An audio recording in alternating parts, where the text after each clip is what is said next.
Well, good afternoon, everybody. I'm honored to follow all the other distinguished speakers, Lenny, Joseph, John, and Marlene. I don't think I've ever spoken after Zarina before. It's great to be in the New York Botanical Garden to speak with members of the Chamber of Commerce. The garden's one of the jewels of the Bronx, of course. And it's always a pleasure to meet with business leaders of a community as vibrant as the Bronx. It's been a long time, and it'll be much less time the next time. I promise you that. Over the past 20 years, I've engaged in a series of outreach meetings all across the Federal Reserve District that I represent. I think these visits are just as important as the trips I make to Washington to formulate monetary policy, or when I go off to Switzerland to work on international banking regulation. The understanding that I'll gain today will help ensure that the policy decisions that we take in both places reflect all of your interests. Each visit within the region, I think it helps me deepen the relationships with the people that I represent.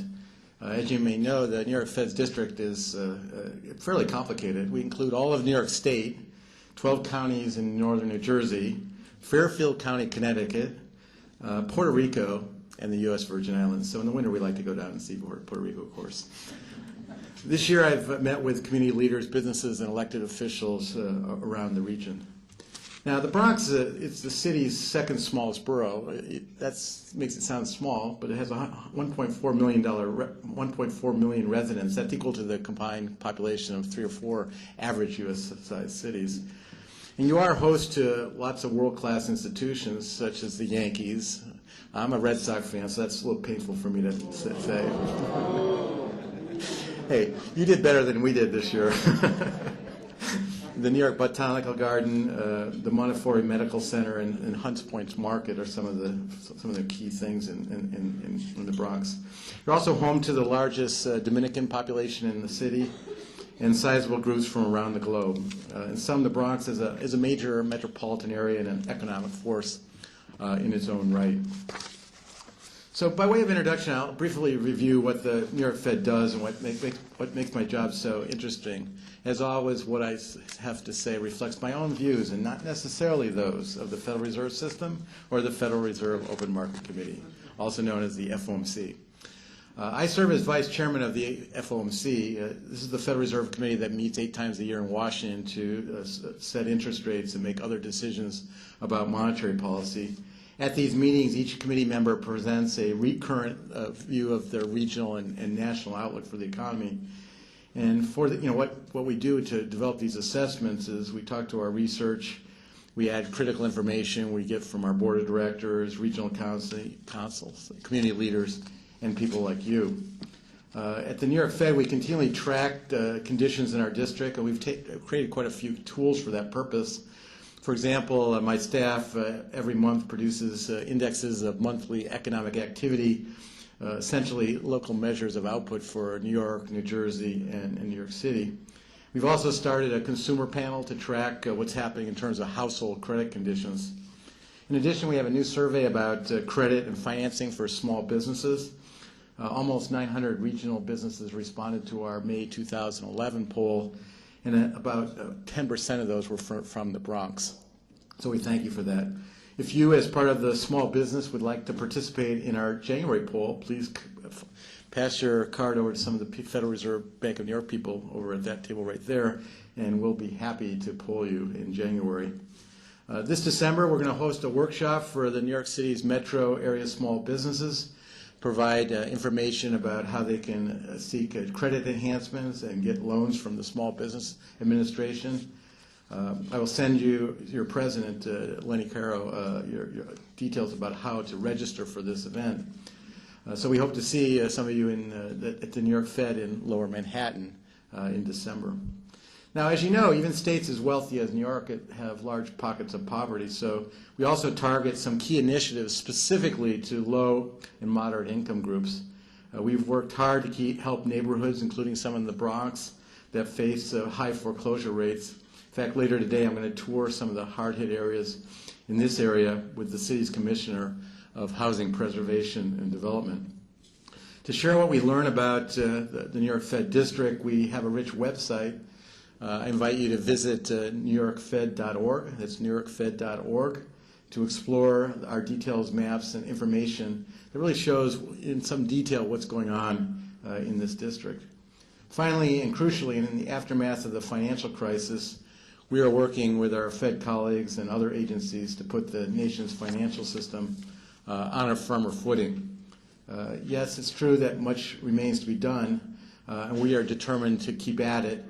I fully recognize that there can be no return to pre-crisis business as usual, whether on the part of the financial sector or on the part of regulators like ourselves. So as you can see, there's plenty of things at the New York Fed to keep me and my colleagues busy. So now let me give you an update about what's going on in terms of national economic conditions. Put simply, growth in 2011 has been disappointing. We entered the year with some momentum spurred by fiscal and monetary policy stimulus. U.S. economic output grew at about a 3% annual rate from the middle of 2009 through 2010. Now, while that's hardly a blistering pace, it was sufficient to start to bring down the unemployment rate, and the unemployment rate fell by about 0.5% in 2010. Then, during the first half of 2011, growth slowed so much that the unemployment rate actually drifted back up over 9%. Now, growth slowed in partly because of some temporary factors, and as these factors have subsided, growth has picked up, so that's the good news. We're going to get third quarter numbers later this week, and we're looking for growth of around 2.5% for the third quarter. Looking forward, I regard something similar to this, modest growth, as the most likely outcome.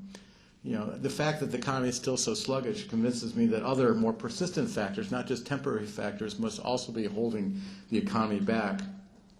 And given the depressed level of household and business confidence and the fragility that we see evident in financial markets, I also conclude that there are some significant downside risks to the outlook. Now, it's worth elaborating, I think, on these points. First, what were the temporary factors that slowed growth in early 2011? Well, of items that we've noted at the Fed, two bear special mention. The first is the sharp rise in energy and commodity prices, which rose in the first half of 2011. That was important because it sapped household purchasing power, both here and abroad, so households had less money to spend on other goods and services. Second, we saw the tragic earthquake and tsunami in Japan in April, which disrupted global supply chains around the world. Many goods assembled here contained Japanese-made parts, and with those parts not available, U.S. production had to slow quite sharply as a consequence. And I'm certain that the parts sector shortages weren't just about car sales, but also other sectors here and abroad. Now, the good news is that these temporary factors are now waning, but there still are, I think, some other factors that are preventing a more vigorous recovery. The first problem is that things in the housing market are a more serious impediment to a stronger economic recovery than we had hoped or expected. Residential construction, which typically boosts the economic recovery, is at a standstill. Moreover, many households are now consuming less because the decline in house prices has reduced their wealth, and they're concerned, of course, that the decline in house prices and wealth may not be over yet.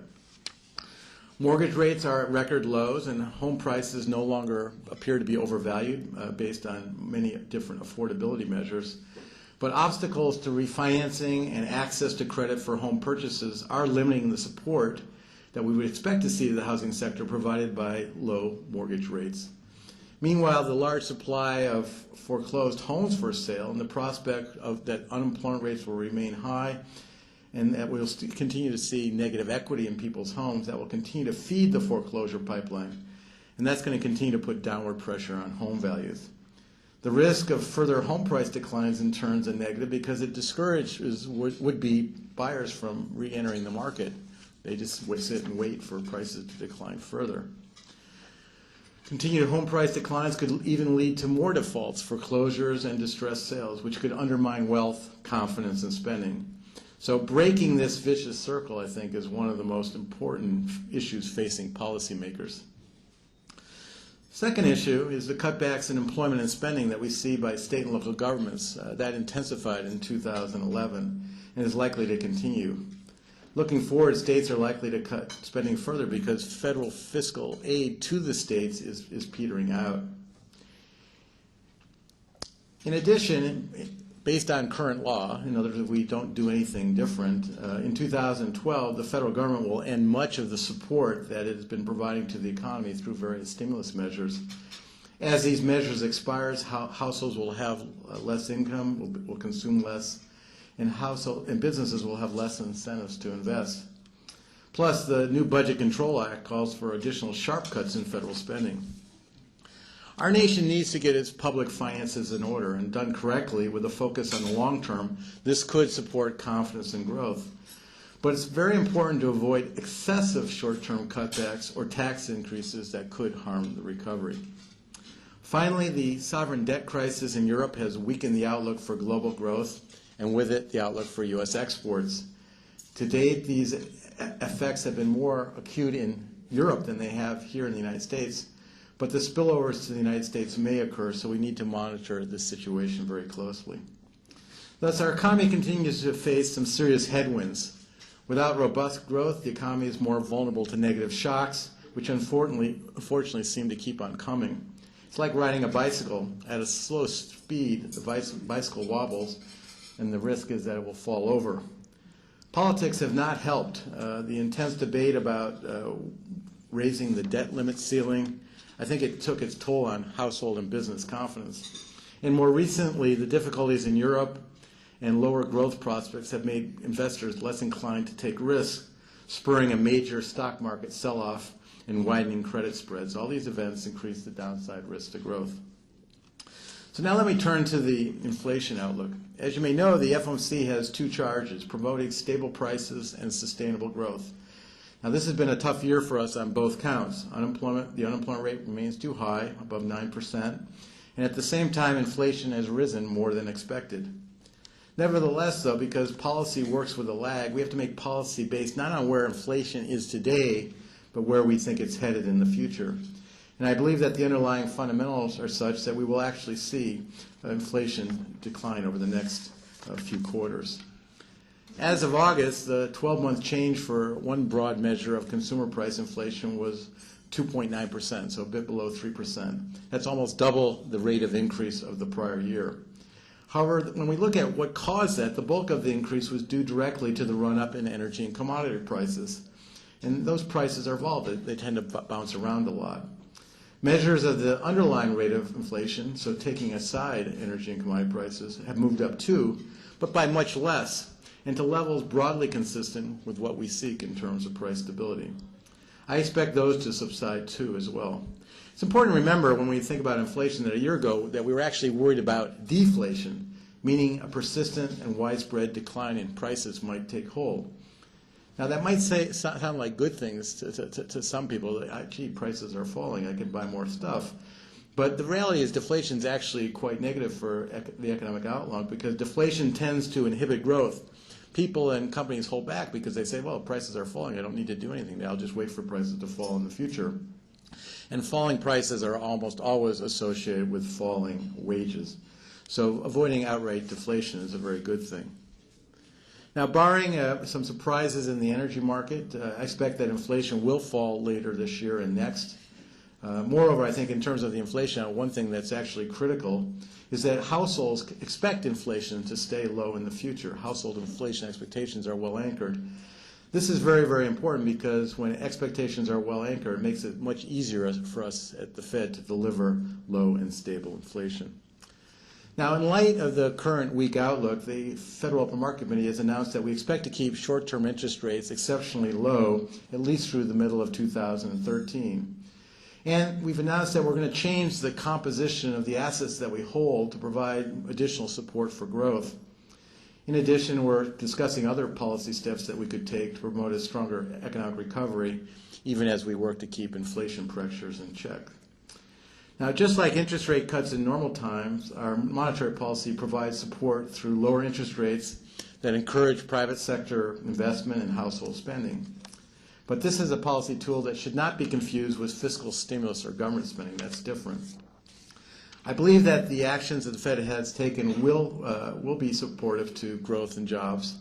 However, I don't think that monetary policy is all powerful. To get the strongest possible recovery, we need to take reinforcing actions elsewhere. for example, in the areas of housing and fiscal policy. As I noted, I think stabilizing the housing sector is particularly important because housing equity is an important part of household wealth.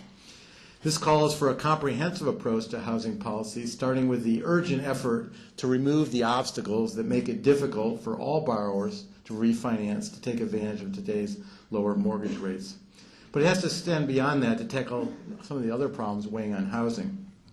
Taking together such efforts could help shift people's expectations about future house prices. If prospective homeowners no longer fear that prices could decline further, they're going to be more willing to enter the housing market to take advantage of reduced prices and low financing costs. Existing homeowners, in turn, would feel more confident about increasing their own spending.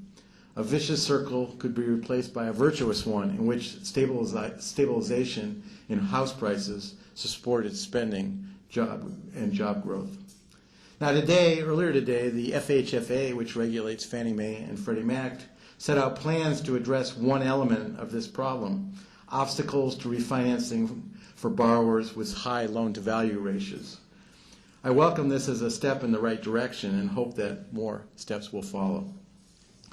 On the fiscal side, it's important that we see progress in Washington to address the long-term fiscal challenges facing the country in a manner that is credible and supports economic recovery.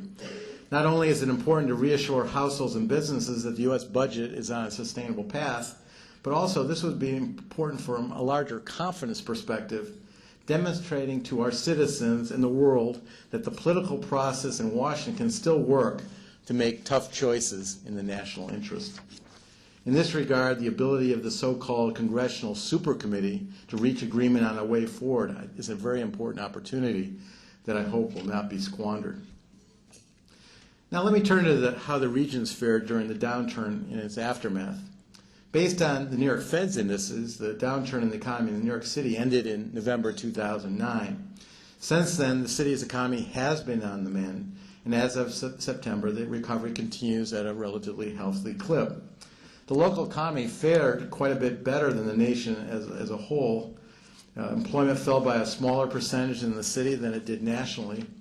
In fact, during the recovery, New York City has already gained half the net jobs lost during the recession. And this has happened even without much help from the securities industry, a key driving force behind past recoveries. The strongest job growth has been in professional and business services, leisure and hospitality, and importantly for the Bronx, education and healthcare services. Now, although closely linked to the rest of the economy, it's important to recognize that the Bronx has its own vibrant economy, and we talked about that earlier today. Some manufacturing takes place here, particularly in food, apparel, and textiles. In addition, Hunts Point may be the world's largest food distribution center. However, the largest sectors are health and education services, and they account for nearly half the private jobs in the borough. In addition, the Bronx hosts Fordham University, where I spoke earlier today, and Albert Einstein College of Medicine, among others. And as for healthcare services, there are numerous facilities, of which Montefiore Medical Center is now the borough's largest employer.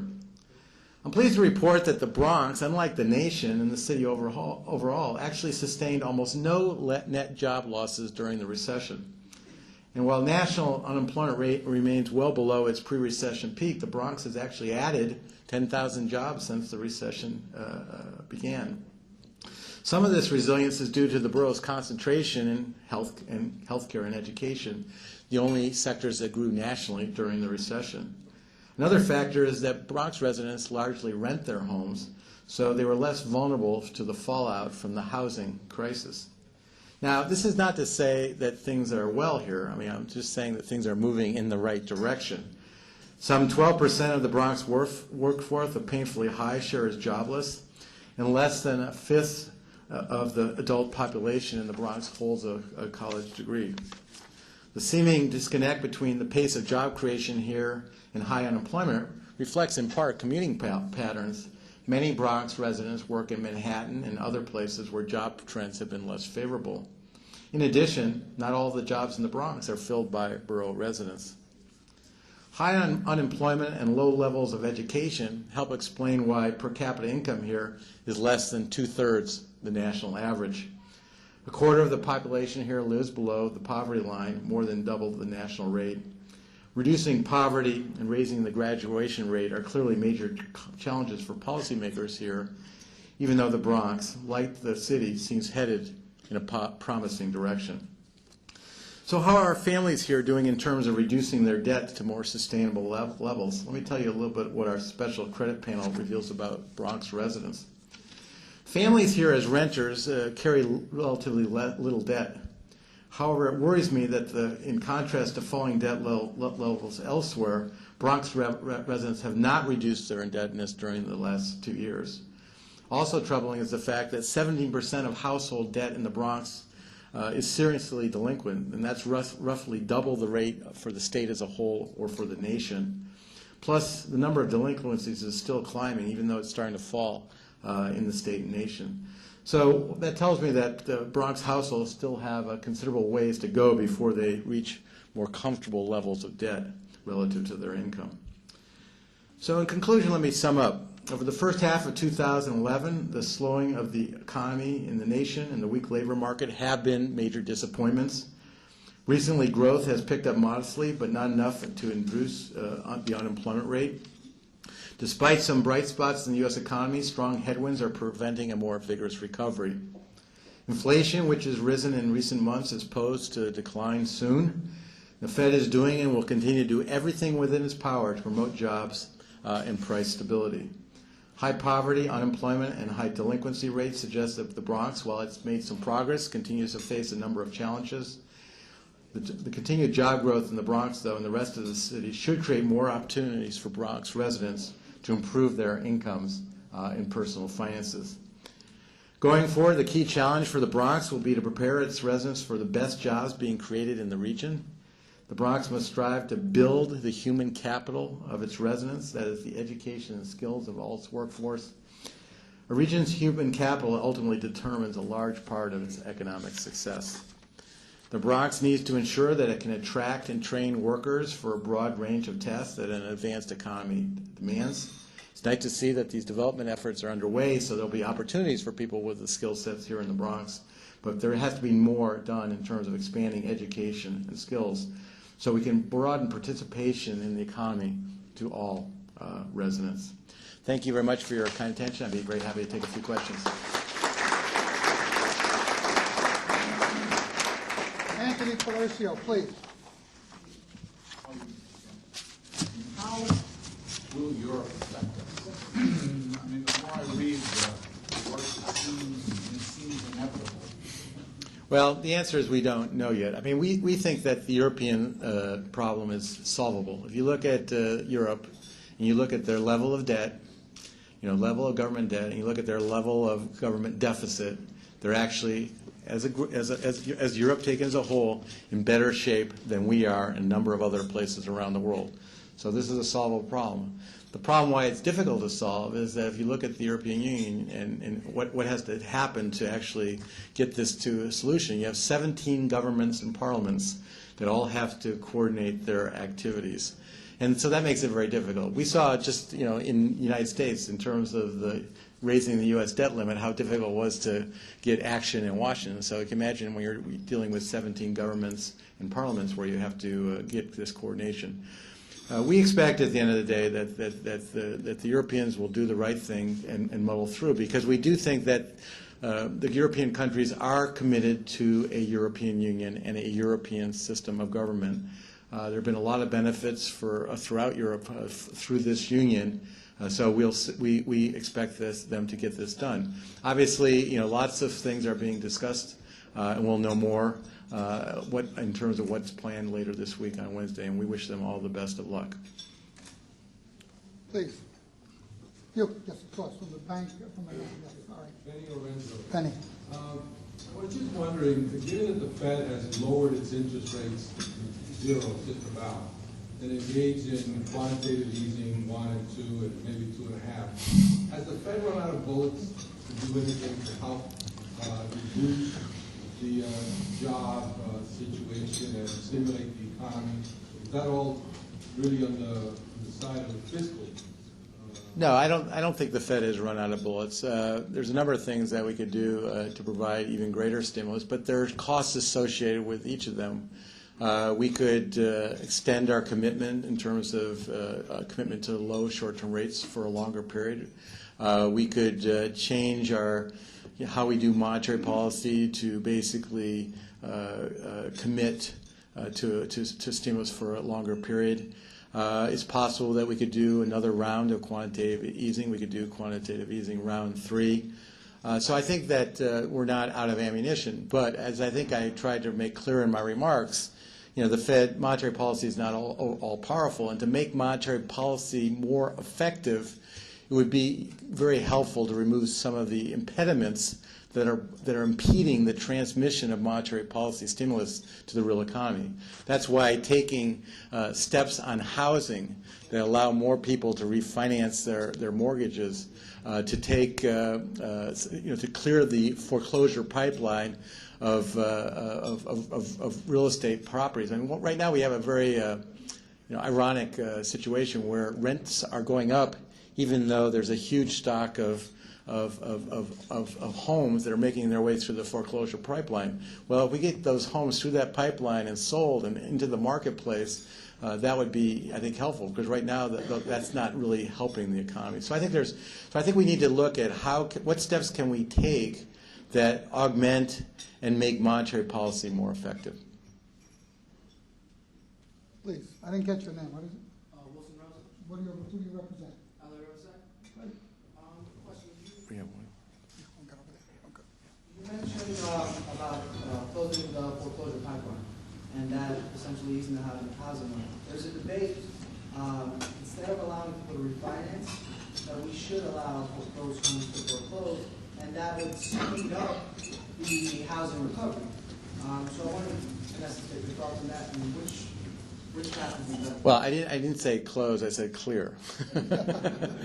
I mean, the reality is that people don't pay on their mortgages. I mean, there's really no alternative to, beginning the foreclosure process, except I think at times, we need to look at the possibility of mortgage modification in certain cases another thing we could do is, let's say someone lost their job, and so there's a temporary problem in terms of their ability to make their mortgage payments. I mean, it's possible that it might make sense to have a program that gets people over the hump so they don't lose their house just because they temporarily lost their job. So I think that we have to look at a number of alternatives just besides foreclosure. I think the one thing that's frustrating right now is how long the foreclosure process takes. It can take up to 2 years or more. And so that length of that pipeline means that it's going to be a long time before we actually get the housing problem solved. So anything we can do to speed up that process, I think, would be very helpful. Another thing I think we need to do is we need to make the banks and the mortgage servicers more responsive in terms of how they respond to people who try to attempt to get their mortgages modified.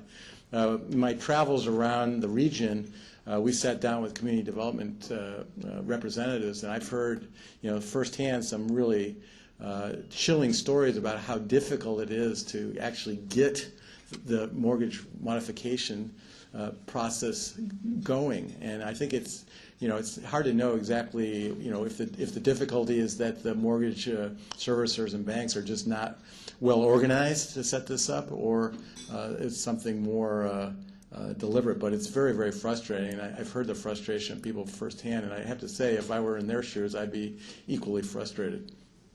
You have a question over here? The Veteran Administration, please. From the Department of Veteran Affairs. I kind of want to bring it back when we're down to the Bronx and what Marlene was talking about, of how you can assist Bronx banks in understanding, and what Joseph said as well, of how important it is. They're sitting on money. Marlene said she had someone from her organization, I forgot the exact amount, a few million, $12 million, and able to leverage that up to $30 million. Of how you can convince banks in New York City area to start rolling out the money. Well, as the Federal Reserve, we do not have the power to force banks to lend money.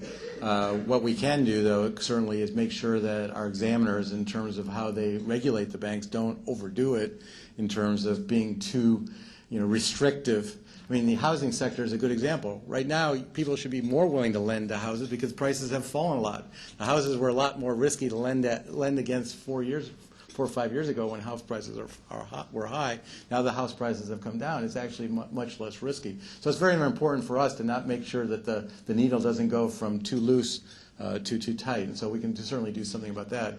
And of course, we can certainly evaluate how the banks are doing, and we do evaluate how the banks are doing in terms of the Community Reinvestment Act.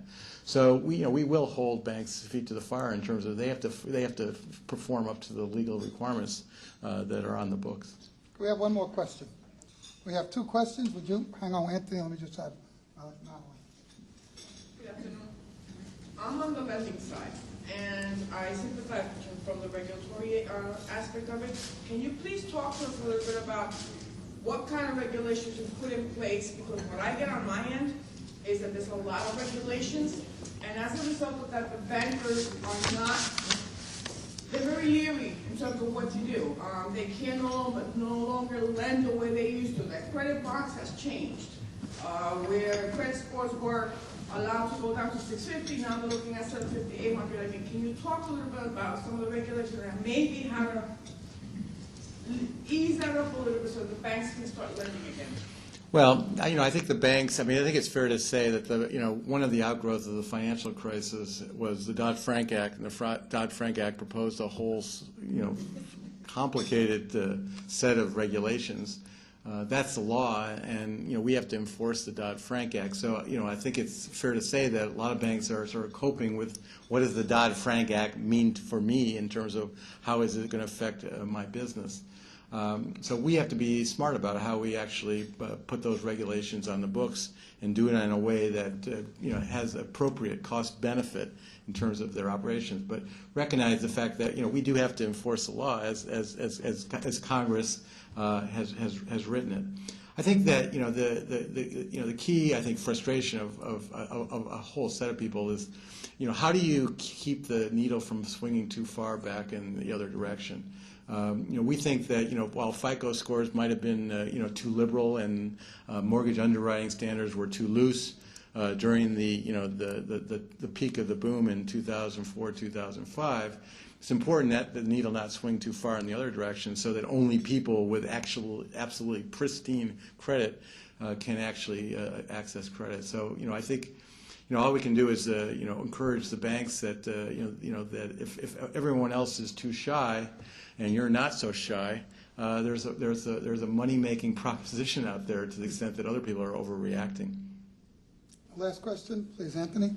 How much truth is there to the fact that the banks prefer to borrow at the discount rate and just invest that money in treasuries and take no risk and not borrow at all to the business community? Look, I think that the banks are trying to take risks that they deem as prudent, and they're affected just like everybody else by uncertainty about the economic outlook, and they have their own issues in terms of that if they are more confident, they're more willing to lend. And talking to the bankers that I know, for people that are that have a good track record, the banks are definitely willing to lend. What the problem is right now is we have this classic problem that we have after any kind of recession. The people that don't need the money are good credits. And the people who need the money have been damaged by the very severe recession in 2008 and early 2009. And there's really, time will gradually heal these wounds. And I think that is actually happening. We do a survey of senior loan officers to get a sense of what's happening in terms of the availability of credit. During the recession and the early stages of recovery, every survey was getting tighter and tighter. For about the last year and a half, we're starting to see credit conditions gradually loosen. Now, is it back to where probably we want it to be over the long run? Not yet, but it is gradually healing. So the process of healing is happening. One thing I think that we did, I think as the Federal Reserve, is we're pretty aggressive in terms of forcing the banks, especially the big banks, to raise capital in 2008 and 2009. And so they went from, I think, undercapitalized now to well-capitalized.